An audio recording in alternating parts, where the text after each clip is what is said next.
There it is. Let's get it. Thank you, everyone, for joining us for episode 2 of the Grind Season podcast. Today, I have a special guest in Dr. Financial Ron joining us today. Ron, thank you for coming, man. I really appreciate it. Thanks for having me, man. I appreciate you. So yeah, I got to give a shout out. So I ran across Ron on Clubhouse. Shout out to Clubhouse. That's the new platform. I know everyone has heard about it, Facts. but I gotta give the Recession Proof Club a shout out. Ran by Travis Davis and everybody. Much love to you guys. That's how I ran across Ron. Ron was dropping some gems about ways on gaining some passive incomes and how to increase your streams of income. And when I seen Ron talk, I had to connect with him, and that's the power of social media. So I reached out to Ron. Ron, gave the honor of joining us today. So Ron, man, give us a quick overview. Give us about yourself, your journey. How'd you get to where you are today? All right, what's up, everybody? Like Adrian said, my name is Ron. I'm from Washington, D.C. I'm a financial literacy coach. I focus on credit education, credit restoration, and also credit literacy. And I'm also one of my passions is I'm a a passive income coach. And what I do with that is I just teach people how to turn liabilities into cash flowing assets. The way that I stumbled across this, I've always saw myself as like a self-made, natural-born hustler, entrepreneur. I've always done things the legal route, and I guess what really got me really tapped into this passive income and side hustle wave is getting an internship right out of college, working a 9 to 5, and realizing like this can't be life. Seeing people being disrespected on a daily basis in the government, seeing people being forced and restricted in those jobs, kind of trapped. I work, I'm in a 9 to 5 for the DC government right now, but I end up getting another position and I got a promotion and actually went and got another job somewhere else. But um, what it's really taught me is you just got to stay down till you come up. It's beauty in the struggle, and you can make more money off your side hustles than you can at your 9 to 5. And there's nobody ever said you can't do both. So that's what I'm here to promote and preach and inspire as many people as I can. Absolutely, absolutely, man. Ron, so I mean, you touched on it. You're working your 9 to 5, and you still got your side hustles going. And I know just from hearing you speak, you got a few of them. So how did you get to that point though? I mean, you ran across. I mean, how do you balance that though? How do you balance multiple side businesses along with your 9 to 5? Well, I mean, you definitely just gotta love. I love to hustle. I don't do it for the money. I have a passion or a hunger to constantly learn. I want to be a savant in pretty much whatever field I'm in. So it started at 9 to 5s doing different things. So a perfect example, I used to like to cook a lot. I used to post my meals on social media. People be like, man, you should start selling dinners. I started a business called Wavy Plates, was trapping, jugging like 50 to 60 meals right out of my kitchen on a Saturday and Sunday, delivering them, cooking them, cleaning them, prepping, all of that. And I realized, I'm working hard and not smart. I have a passion for cooking, for pleasing people and things like that. But I was like, you know what? I don't need to be doing this. The money's good, but this is too much work for me. And I firmly believe in working smart and not hard. Then I just started trying a plethora of other different things, drop shipping, creating an eBay store, Amazon store. I published the ebook called Financial Lit Understanding Credit Cards, which pretty much gives you the basic foundation of credit cards and how they work. That turned into me being a credit repair consultant where I was an affiliate, making over $2,000 a month residually just from my network. And then I realized, damn, I done made this dude, we done signed 75 plus clients in 5 months, and he charged $1,000 each. You know, I just made this man 75 bands plus, and I'm only getting a small percentage of that. So it kind of just made me want to start doing things my own way. But honestly, this pandemic, bruh, the pandemic has been a blessing and a curse. A lot of this stuff that I'm doing now, I was plotting on doing my 9 to 5. And now it's allowed me to, I've been on telework for almost a year. So it's allowed me to lock in and focus and start applying these principles and the strategies that I've acquired and actually taking action and putting them to fruition. That's love, man. That's love. So, I mean, I touch on this all the time, bro. I feel like our 9 to 5 is a good kind of a baseline just to get us started. You know what I mean? But really, man, what really gets there is leveraging those skills and those connections from your 9 to 5 job to fuel your side business. And it sounds like that's what you've already done. You know, you tapped into it immediately, it sounds like. So that's the way to do it. So that's part of the reason I had to bring you on, because I knew, you know, you was touching on multiple things all while juggling your 9 to 5. So this is a real example of how you could build passive income while you are working your 9 to 5. So definitely, man, definitely. So I mean, you touched on that journey towards passive income. um I'm a flip the script a little bit, because you mentioned something around leveraging your credit to build assets. And so can you tap into that a little bit, kind of give folks an overview of what that really means? Pretty much leveraging your credit to acquire assets. What that pretty much speaks to uh, OPM, right? So one of my favorite sayings, my man Dom Kennedy always said, is OPM, other people's money. He actually got a whole brand for it. And what leveraging your credit does, it allows you to take advantage of your credit, your good credit score, your good payment history, and allow you to go ahead and use other people's money, which is the banks, to go and purchase assets that can cash flow passively for you. Cool. Yeah, that's what hit it. You even hear some of these big brands like Earn Your Leisure, Him 500. You know, just a couple cats on Instagram, and they're constantly talking about this. But I mean, and it sounds like you're helping people from the beginning, because you're helping people build their credit before they're able to leverage that credit to build that passive income.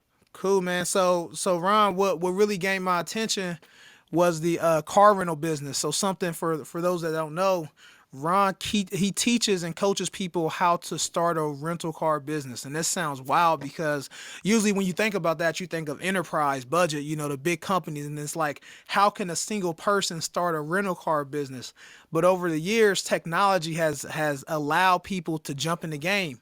So Ron, if you can just give an overview, like, what do you mean when you say you own a rental car business? Again, as a side business, we gotta talk about it. This is a side business. You know, how do you do this? Like, what does that mean to own a car rental business? Any person with a car can start their own car rental business tonight. And the way that you do that is you leverage your asset or your liability. A car is technically a liability unless you're making money on it. You leverage your liability and you put it on a ride sharing platform such as Turo. You all may have heard of that. Hire Car is another, and Get Around is another one. And when you place your vehicles on these platforms, you can rent them out to people who need them for everyday use. They need them to go to work, to do things like Instacart, DoorDash, Grubhub, etc. And you can turn profits each week just by renting your vehicle out anywhere between $30 to $50 a day. Turo. So all these platforms, I mean, when you think about it, they're just like what, Airbnb, where someone just rents out their house. But this is just for cars, right? Exactly. So the exact same business model. The Turo business model is the exact same thing as Airbnb. In the simplest form for you to understand it, you just do it with cars. Of course, there's way less overhead as opposed to renting out a home or an apartment. Way less liability as well. And it's a low barrier point of entry where you can buy a car anywhere from $5,000 to $10,000, and you can start cash flowing and making up to $1,000 a month, each vehicle. Wow. So look, Ron, start us from the beginning, because you know you started from the beginning, and you talked about, you know, some side hustles you started with, like cooking and you know, some financial services. But with the car rental business, walk us through, you know, the beginning where you came across the idea to where you are now. All right, facts. So pretty much what I do by trade, my career, I work for the DC government, DC Department of Transportation, and I actually manage millions of dollars worth of assets every day. So as long as I've been working in the DC government, the two different sectors, I've managed assets from boats to dump trucks to backhoes to electric buses to hybrid buses to Ford Fusion hybrid vehicles, right? And I never really understood why I was in this career field. It was pretty much an internship in college that turned to two back-to-back internships that turned into a full-time job that now turned into a career.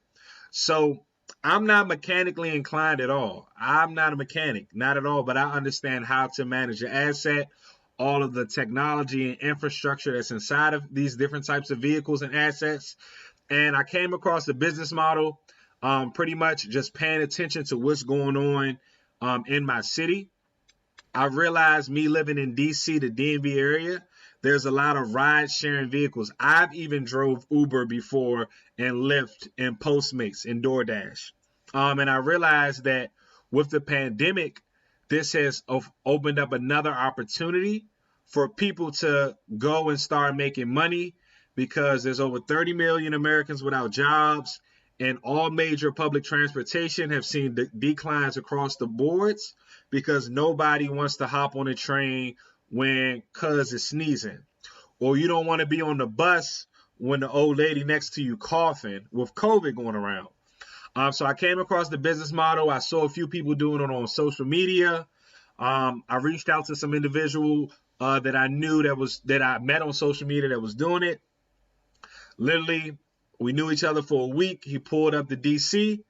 We rode around in his Tesla to a couple car dealerships, and we copped a car that Sunday before he drove back to the 757 Virginia Beach where he stays at. So it was literally that simple. I had a lot of the information and the tacit knowledge already pertaining to maintenance of a vehicle, how to read a vehicle's Carfax, pretty much how to research a vehicle, how to negotiate, things like that. And then it just took was to put all of that inside of a system and make it work for you. Man, talk about the power of social media. Like that's crazy, right? That's what man, I always talk about that is so much power in social media outside of just laughing and maybe, seeing a bunch of BS whatever, but look at these connections that can be made. Look at these ideas being shared. Like that's a story, man. And now thinking of where you are today, how many cars do you own now? I'm on my third car since September. So three cars in 5 months. September, October, November, December, January, February. Yeah, three cars in 5 months. All of them are on the road, rented out, and making me money. My longest renter, he had the car from Labor Day Monday all the way to January 24th. He had the car for 137 days, and he paid out 4 bands net profit for that vehicle. Man, that is wild. So he had it for about a third of the year, and he paid off a third of the vehicle already. If you just think about like just being able, like, look at you going to work, sleeping, and like money is just constantly coming in. That's the power of those side businesses. They operate 24/7. Definitely, it's really semi-passive income. That's dope. That is dope. Three cars. So what's the plan? Like, I mean, what's your goal? How many cars do you want to own before the year's up? Before the year's up, man, it's all about opportunity, about what's on the market. I'm trying to close on a house right now, so of course I don't want to keep adding cars to my personal credit. Um, but we're in February. If I got 3 and 5, I could definitely see myself getting another 3 to 5 in the next 6 months. I'm just now focused on more strategic partnerships, more so on the asset management side. And then also with a lot of people out of work or teleworking, they don't use their cars and they're still paying car notes. So what I'm focused on as well is trying to leverage those partnerships with people who want to get out of their car notes and rent them out and manage those vehicles for them as well. So semi-ownership, 50-50, joint ventures, things like that. And you guys just heard it. If you're in the DC area, hit up Ron. If that car's just sitting there parked, hit up Ron. Make sure those payments are getting paid. Make sure you can pay it off sooner. Exactly, man. Assets over liabilities. The good folks that earn your leisure. That's what they say. Every time, every time. It's true though. It's so true, man. And it's just like, I mean, we're not really taught about credit and stuff in school, so that's what makes it hard because a lot of people got to bounce back, after they did something on accident, not really knowing what they were getting themselves into. But fortunately, we got people like you who out there who's helping people repair their credit, and not only that, but giving them game on how they can leverage that credit to bring in some income, especially on the side, outside of your 9 to 5 hustle. Exactly. What's crazy, I teach all of my clients once they get to a certain level, I teach them how they can start their own passive income business with credit by taking advantage of authorized user trade lines. Mm. And if anyone's not familiar with those are, what it pretty much does, it allows you to add someone to your credit card.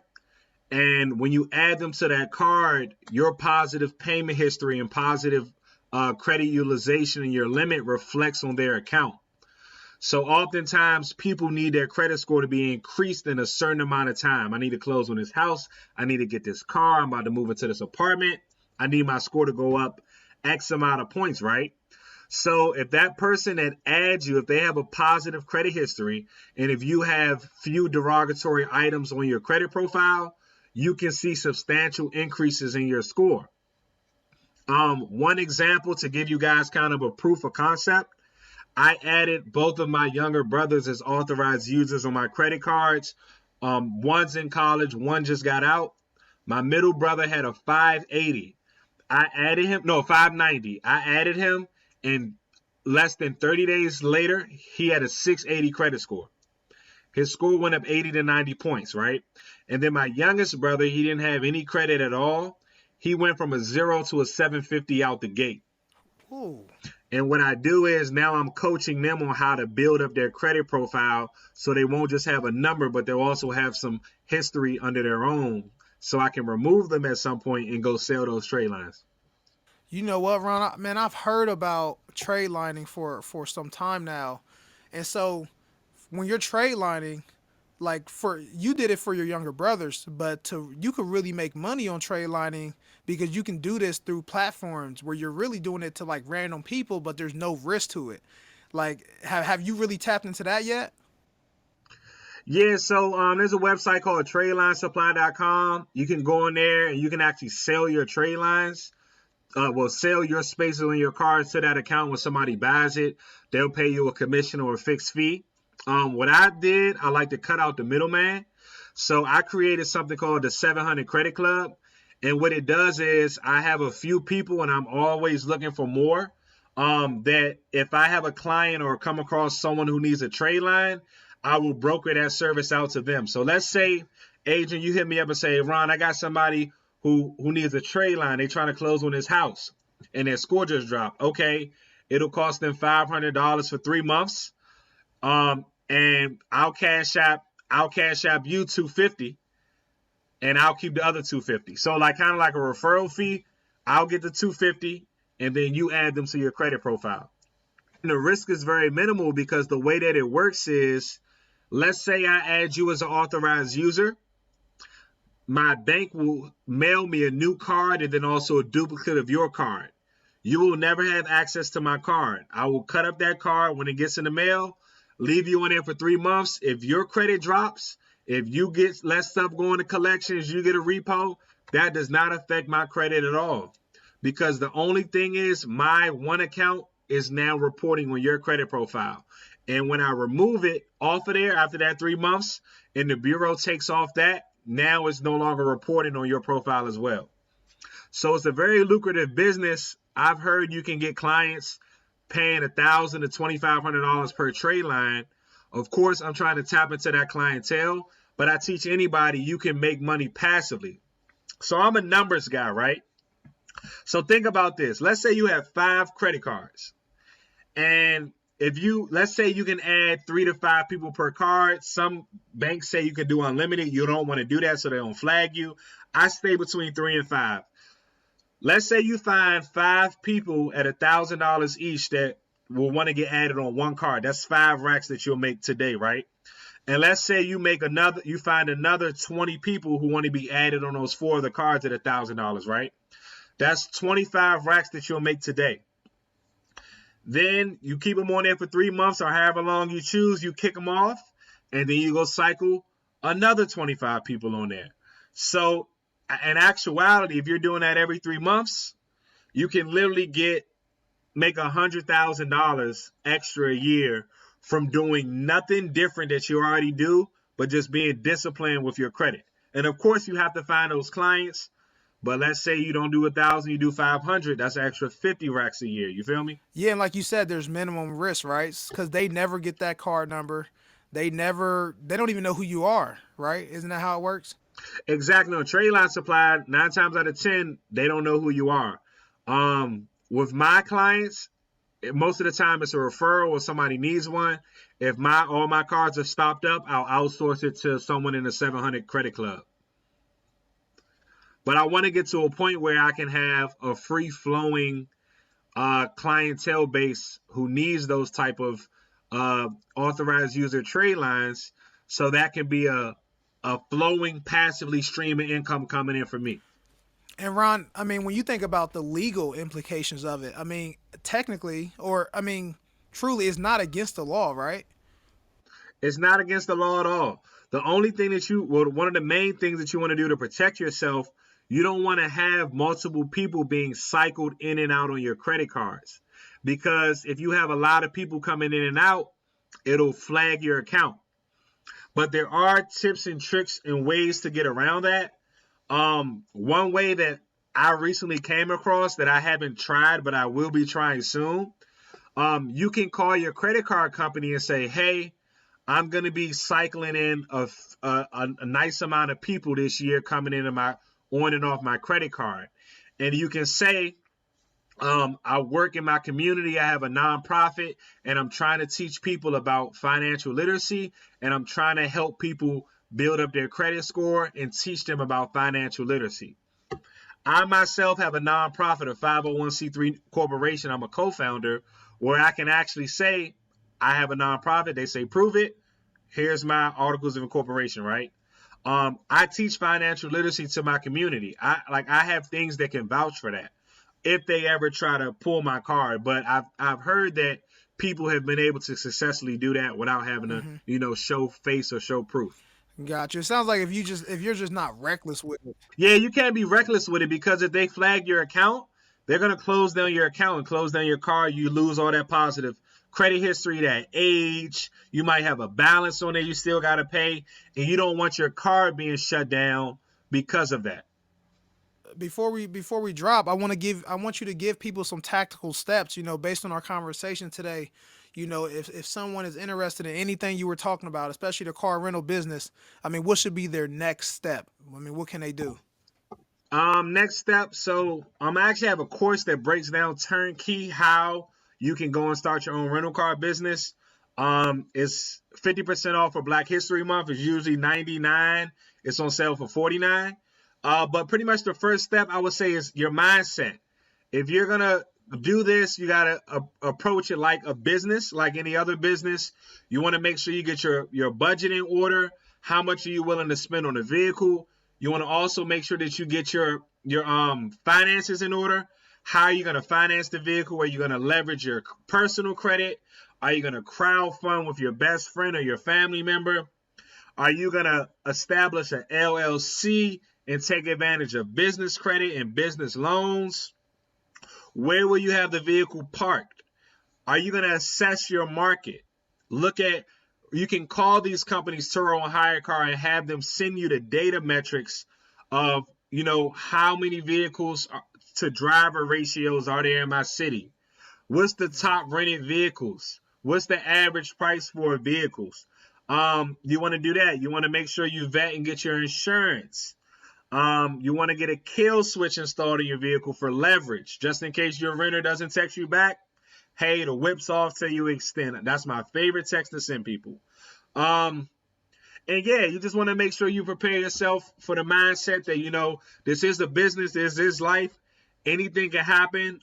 Think of the worst possible thing that can happen, and understand that it may happen and it can happen. And the best possible thing can happen. So just be prepared, and mentally get prepared for this journey before you embark on it. Bro, thank you so much for those gems. Honestly, everything you just talked about, I don't think the average person can just consume that and start doing it. So I suggest everyone to go cop that course if you're interested in it. I've seen a lot of people become successful from it. So I mean, it's out there. Just do the research. There's a lot of people that are doing this. So Ron, much appreciation to you for hopping on it and dropping these gems, giving away some keys to success. Anything else, man, before we close? Yeah, last thing, just passive income is a vibe. You guys, I believe in you all. You can do it. If I can do it in this short amount of time, I know for a fact you guys can do. The biggest thing I used to suffer with was analysis paralysis. I would have all the answers to the test and not even go take the test because I'm still studying. And sometimes you got to take that risk and just jump out there and try it. Understand the worst that can happen can possibly happen. And like I said, the best that can happen and can as well. Don't be afraid. And you were made for this. If you have that thought in your mind, just take action and just make it happen. That's love. That's love. Appreciate you, man. Everyone, go follow Ron. He's on IG at Wavy Tech LLC. Also, the information will be in the description. So much appreciation to you, man. Hey, everyone, tap in. I got a lot more episodes coming. A lot of great people coming in. So there it is. Thank you, bro.